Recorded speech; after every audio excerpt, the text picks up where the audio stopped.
All of us are Arjuns, caught in their own flesh, in their blood, in their tears, in their emotions, in their past. And being caught, we forget what our dharma is. Therefore, a Bhagavad Gita is immortal. As long as Arjun lives within us, we will continue to need Krishna.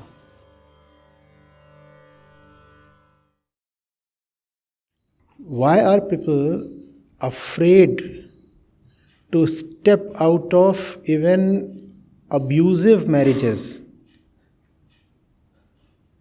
The reason is exactly the same as for those who feel compelled to get into marriages. That is the pressure to conform. That is the pressure to belong to the crowd.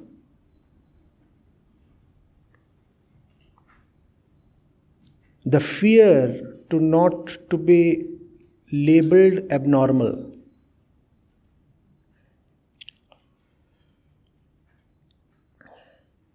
The urge not to miss out on something that has been glamorized as extremely important and central. Here in India, what are 90-95% of our movies about?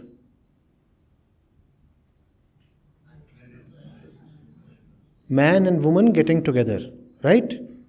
In some way or the other. Right? So that's what it is. Obviously, there is the biological urge embedded in the body itself. But much more than that, it is the social norm that first of all pushes us into this institution of marriage and then compels us to stay there even if that institution is sapping the very life out of us. See, don't we wear what Bollywood does, or Tollywood, or whatever, depending on your taste? We are in the South right now, so. We speak the way they do. We even raise our kids the way they teach us to do. They tell us how to handle our maternity. They tell us how to be good parents. They are our teachers, mentors, guides, philosophers, de facto gods.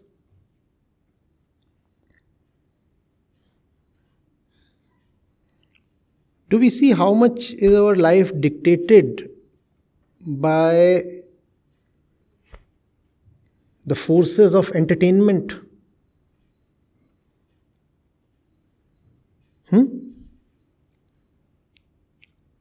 We spend such a lot of time on avenues of entertainment that we are bound to fully absorb the values they are giving us.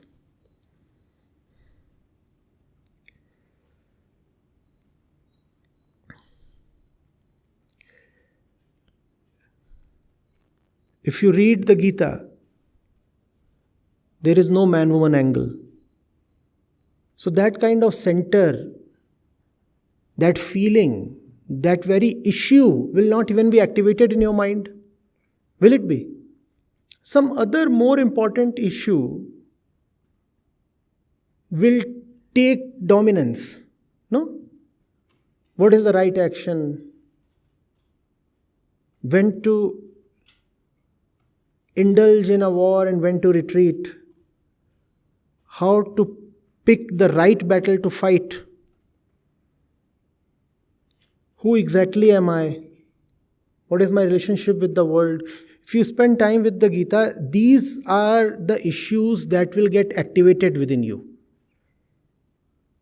you'll feel involved with these issues. Whereas if you watch a movie, what is the issue that will gain importance in your mind? How do I get my man? How do I get my woman? Right? Even if you go to the Ramayana, what you find is that a noble and honorable man is prepared to give up on marital, conjugal pleasure for the sake of a higher ideal. Right? Now, this kind of a higher thing you will never find in the avenues that supply you your values.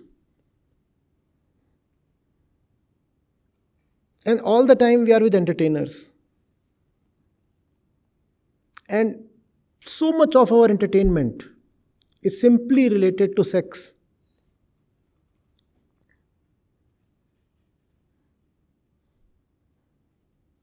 If you think of 10 jokes that make you laugh, 7 or 8 or 9 would be sex related, right?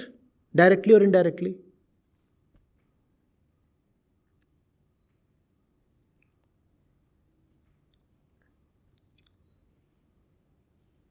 So, right from the age of 6 or 8,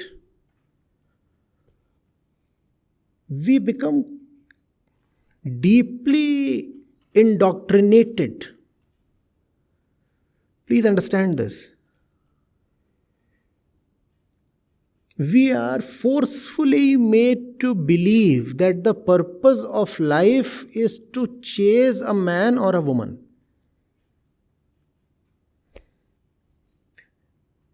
And the highest possible ideal is to spend time or life with some nice and right person. Right? That is what you also call as settling down. Now that ideal is ingrained in our minds from a very, very early age, and it refuses to leave us even after we turn 80 or 90. What is life for? No, life is not for a noble cause. Life is not for liberation. Life is not for knowledge. Life is not for exploration. Life is so that you can have somebody's hand in your hand. Life is for romance. Right? Life is when you have that right and perfect person with you, next to you. That's when life is right. It becomes impossible for us to even imagine a life that is not welded to somebody else's. What else is wedding? Welding, no?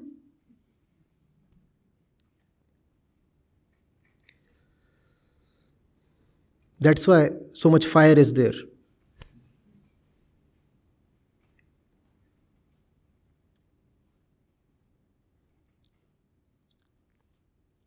It sounds scary if you imagine, if I tell you, you have to spend your life without being hitched to some person of the other gender. Most of us will start feeling scared. I can understand the situation of those who are already welded. But even those who are fortunate enough to not yet have been welded, even they will start feeling scared. Oh my God, what a scary vision. All alone, what will happen to me?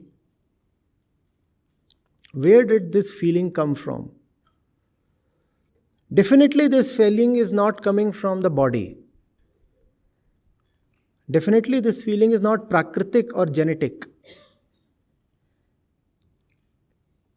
Because this kind of feeling is not found in animals. Animals do form pairs, but only for a while. And then they go their own way. Till the next mating season. They are away.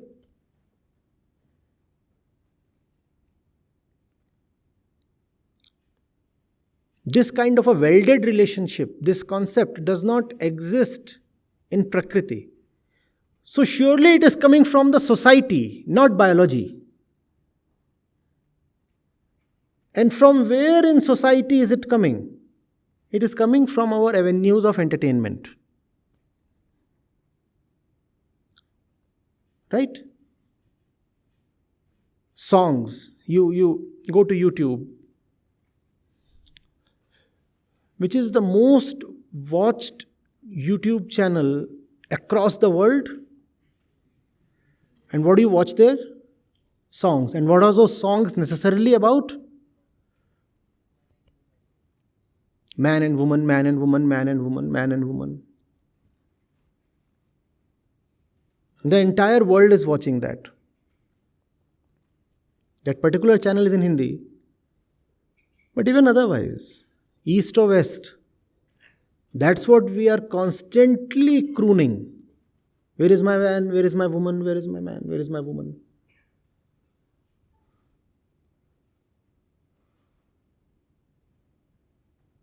So that's the reason why the day you turn, 12? You actually start looking for a partner. I've heard kids of age 6 and 8 have boyfriends and girlfriends these days. That's because this mass culture through media is now reaching them even earlier. They all have mobile phones.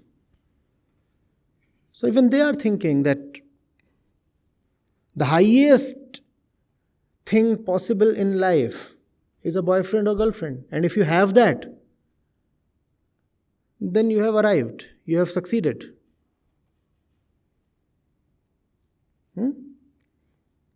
With that kind of ideal, how will you ever have the courage to walk alone? And when I say walk alone, that does not mean that you cannot be in a relationship. When I say walk alone, that means being free of the compulsion to be in a relationship. These are two very different things. You can be in a relationship out of your freedom. It is an expression of your freedom that you are in a relationship. That is possible, right? Since I am free, hence out of my choice I am in a relationship. But that's not the case very often. Most of us are in relationships not because of freedom but because of compulsion. And that's the reason why we have so many husband-wife jokes. Otherwise, how can there be something to joke about in that? You don't have mother-son jokes. You don't have brother-sister jokes. Why do you have so many husband-wife jokes? Just to mitigate the suffering a little. Just to be able to laugh at your own sorry situation a little.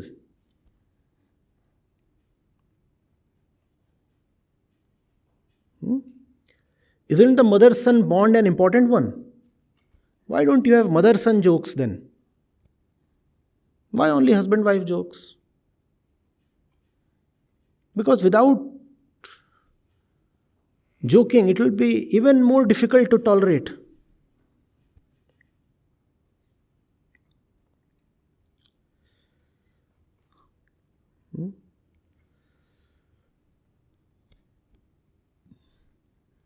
This institution has ruined so many people and continues to do that on a daily basis, especially women.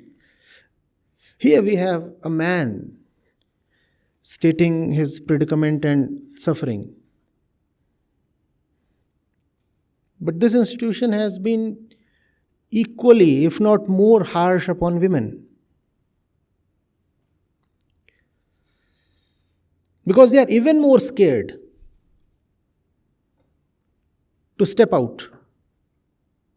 Now, how is it possible for a simple, normal, average, powerless lady like me to survive all alone in this big, bad, bullying world? So she'll tolerate all kinds of nonsense and abuse and violence, but will stay put. And she'll say, oh, I'm doing it for the integrity of the family and welfare of the kids.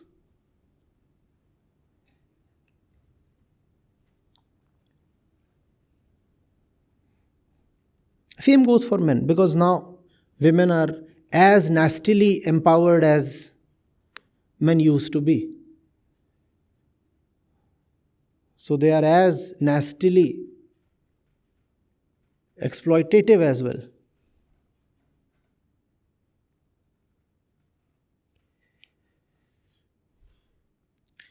Kindly get into your own mind and ask yourself, who has taught you to put up with daily abuse and humiliation? Who declared that to be your destiny? Who is that script writer?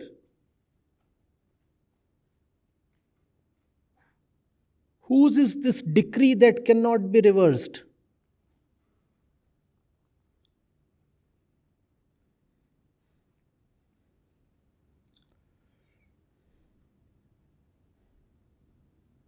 Why must you act as if you are helpless and powerless?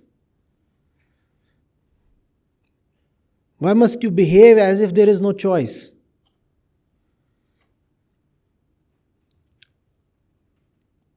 I do not know what you must do. You have been with me only since a week. I do not know the intricacies of your situation. But I can talk of a general principle. Nothing in life is irreversible, please. The only thing that you should never compromise on, never negotiate on, is the central purpose of life, and that is liberation.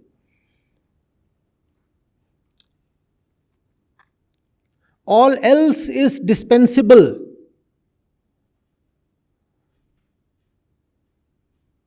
Nothing is cast in stone. You are free to be, you are free to not to be.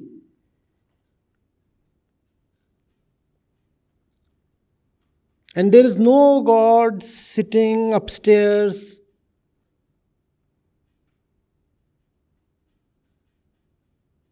to declare a mandate.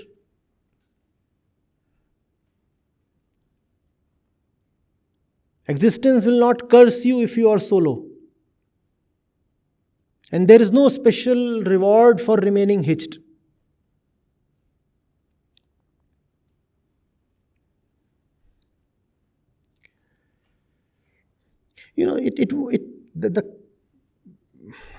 The curse that we experience in our daily life acts both ways. One, we feel compelled to stay in rotten relationships. Second, we feel constrained from entering the right relationships. Both. And I'm not necessarily talking of, giving up on one woman and being with another one. No. The right relationship might as well with traveling.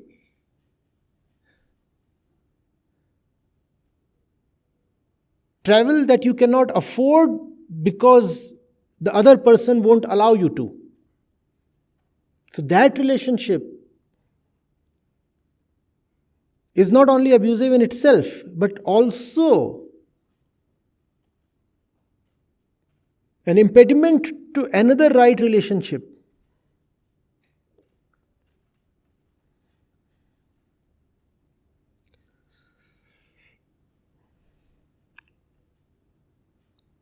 That's the reason why wisdom literature right at young age is so important, so that you may have higher ideals, especially girls. Both. It's the age of empowerment. Else, the only ideal you will worship is the ideal of a couple, the happy couple. And that's the ideal almost everybody has. Done your UG, done your PG, now what? Now I will happily settle down.